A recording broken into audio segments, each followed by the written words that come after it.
बीडमधील संतोष देशमुख खून प्रकरणातील 3 आरोपी अद्यापही फरार आहेत आणि सुदर्शन घुले, कृष्णा आंधळे आणि सुधीर सांगळे हे पोलिसांना गुंगारा देत आहेत। या आरोपींना पकडण्यात पोलिसांना आणि सीआयडीला अपयश येतंय का असा प्रश्न उपस्थित केला जातोय। पाहूया।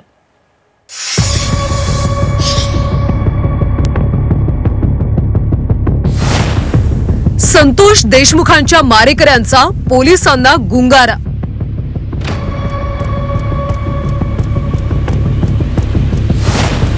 पोलिसांकडून आरोपींच्या शोधासाठी बक्षीस जाहीर।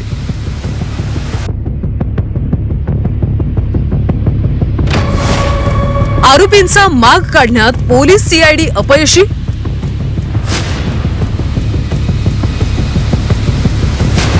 संतोष देशमुख क्रूर हत्येला 22 दिवस झाले, पण त्यांच्या हत्येतले प्रमुख 3 आरोपी पोलिसांना सापडलेलेच नाहीयेत।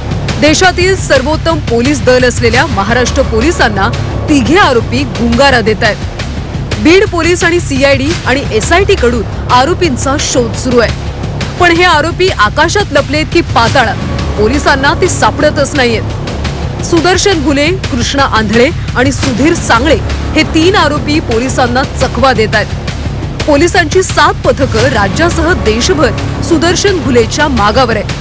सीआयडीलाही हे आरोपी सापडू शकत नाही याबाबत आश्चर्य व्यक्त केले जात आहे।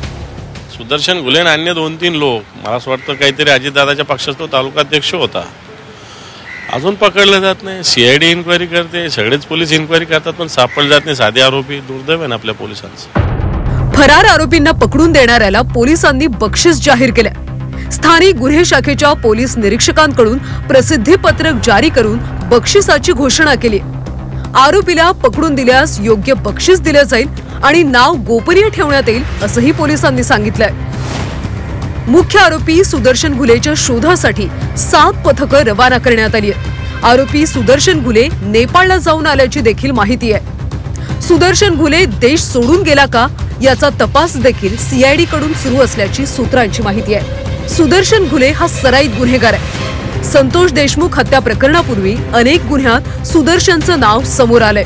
बीड जिल्ह्यातला हा आरोपी पकडण्यात पोलिसांना अद्याप यश का आलं नाही असा सवाल आता विचारला जातोय। या प्रकरणी एसआयटी स्थापन करण्यात आली असून पथक बीडच्या केसमध्ये दाखल झालंय। सुदर्शन घुले आणि वाल्मिक कराडचे संबंध जगजाहीर आहे। सुदर्शन घुलेला पकडल्यानंतर यामागचं राजकीय कनेक्शन देखील उघड होण्याची शक्यता आहे। सुदर्शन घुले पोलिसांना सापडत नाही की त्याला शोधण्याचं सोंग केलं जातंय असा सवाल आता बीडकरांकडून विचारला जातोय। विष्णू बुर्गे, झी 24 तास, बीड।